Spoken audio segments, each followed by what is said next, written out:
Assalamualaikum warahmatullahi wabarakatuh. Selamat pagi anak-anak. Bagaimana kabarmu hari ini? Sehat? Alhamdulillah. Semoga selalu sehat ya. Hari ini kita akan sama-sama belajar tentang ayo kita sholat. Di sini kita akan sama-sama mempelajari hal yang sangat menarik sekali. Ikuti terus ya materi kali ini. Yuk, lanjut.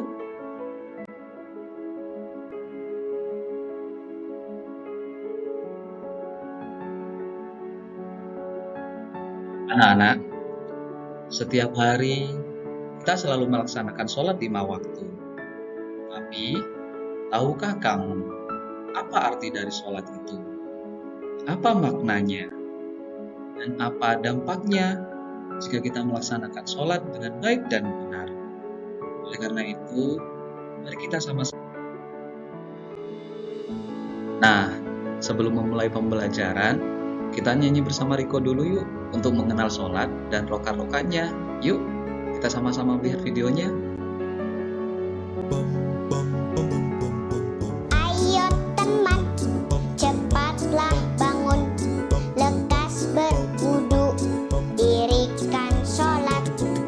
Ayo teman, jangan melamun, yuk kita ke masjid, jangan terlambat.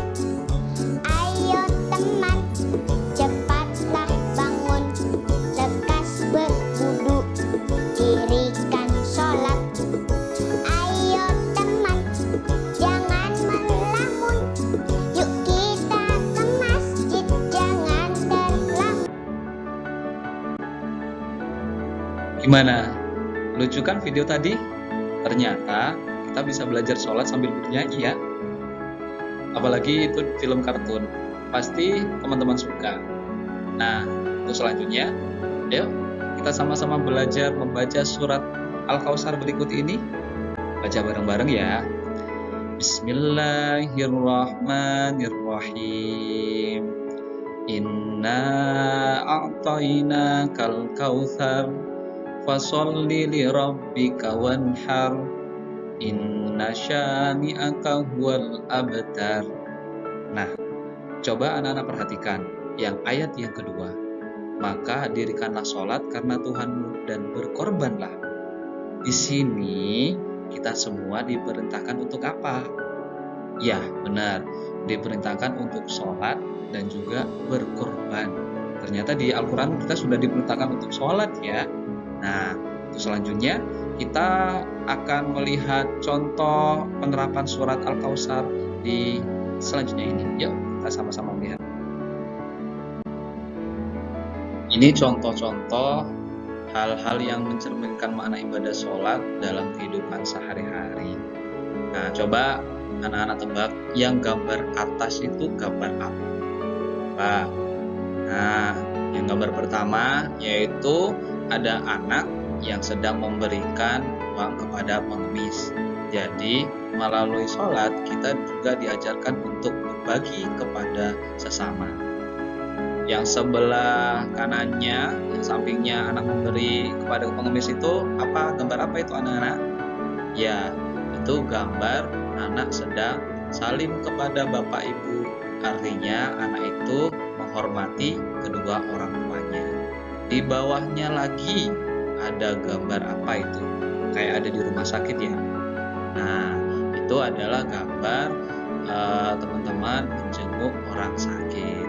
Jadi kalau ada teman yang sakit, kita harus menjenguknya ya, jangan diabaikan aja. Nah, untuk gambar selanjutnya yaitu sama seperti yang di atas, yaitu berbagi kepada yang membutuhkan.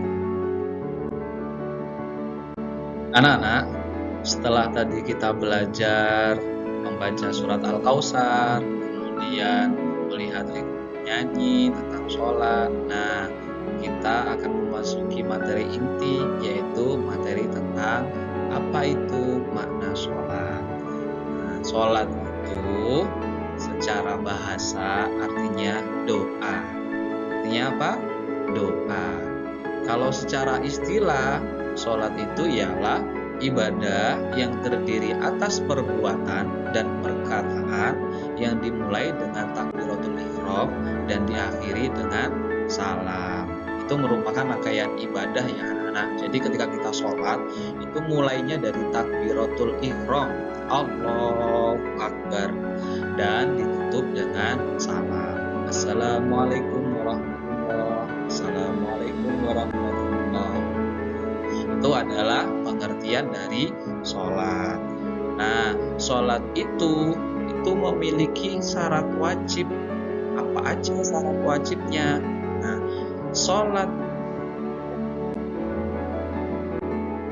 syarat wajib sholat itu menandakan siapa aja sih yang wajib untuk sholat. Nah, siapa aja coba yang wajib untuk sholat? Yang pertama adalah orang yang beragama Islam, ya. Orang yang beragama Islam itu wajib hukumnya untuk sholat. Jadi kalau non-muslim tidak wajib ya, karena bukan Islam. Yang selanjutnya, syarat wajib selanjutnya itu adalah balik, ya. Jadi kalau bayi itu kira-kira sudah wajib sholat atau belum? Belum ya. Jadi dia harus balik dulu, baru dia diwajibkan untuk sholat. Syarat selanjutnya yaitu berakal. Nah, berakal ini artinya kita bisa membedakan mana yang baik dan mana yang buruk. Nah, misalkan gini, apakah orang gila atau orang gendeng itu wajib sholat? Kan enggak kan ya. Makanya orang yang berakal, punya akal, bisa membedakan atau bisa ya normal seperti kita itu kita wajib untuk sholat. Syarat selanjutnya yaitu suci dari haid dan nifas untuk perempuan ya.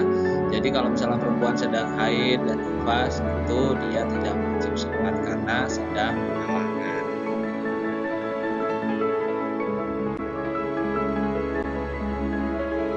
Untuk syarat berikutnya yaitu syarat sah sholat. Nah, ini artinya bagaimana caranya agar sholat kita itu sah. Nah, bagaimana caranya? Yaitu pertama adalah kita harus suci dari hadas besar dan hadas kecil. Untuk hadas besar, bagi yang laki-laki itu tidak sedang mengalami mimpi basah, atau yang perempuan tidak sedang haid atau nifas. Untuk hadas kecilnya, contohnya tidak sedang kentut, tidak habis kentut gitu ya, tidak habis buang kecil, buang besar. Nah, untuk menghilangkan hadas kecil kita harus apa dulu? Harus dulu. Tapi kalau untuk menghilangkan hadas besar kita harus mandi dulu. Untuk syarat sah selanjutnya itu kita harus suci badan, pakaian, dan tempat ya. Badan kita itu harus suci dulu ya. Jangan ada najis di badan kita, misalkan di tangan, terus pegang kotor-kotor itu harus bersihkan dulu. Terus kemudian pakaian kita itu harus suci juga ya, jangan pakai pakaian yang kotor. Dan selanjutnya adalah tempatnya. Tempatnya itu harus suci ya, jangan sembarangan kita sholat misalkan di pinggir jalan, itu kan banyak kerumunan ya. Dan syarat selanjutnya itu menutup aurat. Nah, ini untuk laki-laki auratnya mulai dari pusar sampai lutut ya. Untuk laki-laki itu pusar sampai lutut. Sedangkan untuk yang perempuan auratnya seluruh anggota badan kecuali wajah dan telapak tangan. Untuk syarat sah yang terakhir yaitu menghadap kiblat. Jadi kita sholatnya itu harus menghadap kiblat. Anak-anak, dalam sholat itu kita nggak boleh sembarangan ya. Itu ada tata urutannya, namanya itu rukun sholat ya. Namanya rukun sholat. Rukun sholat itu ada 13 ya. Ini harus berurutan. Yang pertama yaitu kita harus baca niat ya. Awal sendiri itu kita harus baca niat. Mau sholat apa itu harus disebutkan. Misalkan usolli fardhu dhuhri arba'a raka'atin mustaqbilal qiblati adaan ma'muman lillahi ta'ala. Allahu Akbar. Nah, itu niat. Nah, yang kedua adalah takbiratul ihram. Takbiratul ihram itu yang ini, Allahu Akbar. Itu namanya takbiratul ihram. Yang ketiga berdiri bagi yang mampu ya, bagi yang mampu. Pak, misalkan kemarin saya melihat ada orang di masjid itu sholatnya sambil duduk, gimana Pak? Nah, bisa jadi beliaunya sedang mengalami penyakit sehingga tidak mampu untuk berdiri. Nah, kalau kita mampu untuk berdiri, kita wajib berdiri ya. Untuk yang keempat, rukun sholat yaitu membaca Al-Fatihah. Jadi setiap rakaat kita diwajibkan untuk membaca Al-Fatihah. Itu karena termasuk dalam rukun. Untuk rukun kelima yaitu ruku dengan tumak nina. Ya, kalian tahu nggak artinya tumak nina ya Pak? Tumak nina itu artinya tenang, ya. Rukunya nggak terburu-buru. Allahu Akbar, Subhana Rabbiyal Azim wa bihamdi. Itu jangan Allahu Akbar, Subhana Rabbiyal Azim sampai nggak kedengaran bacaannya, nggak jelas gitu ya. Begitu juga selanjutnya iktidal dengan tumak nina, sami Allahu liman hamidah. Itu ya, iktidalnya itu harus dengan tenang. Rabbana lakal hamdu milkus samawati wa milkul ardi dan seterusnya. Itu dengan tenang, jangan terburu-buru ya. Selepas iktidal, selanjutnya itu sujud. Sujud pun harus dengan tumak nina. Allahu Akbar, Subhana Rabbiyal A'la wa bihamdi.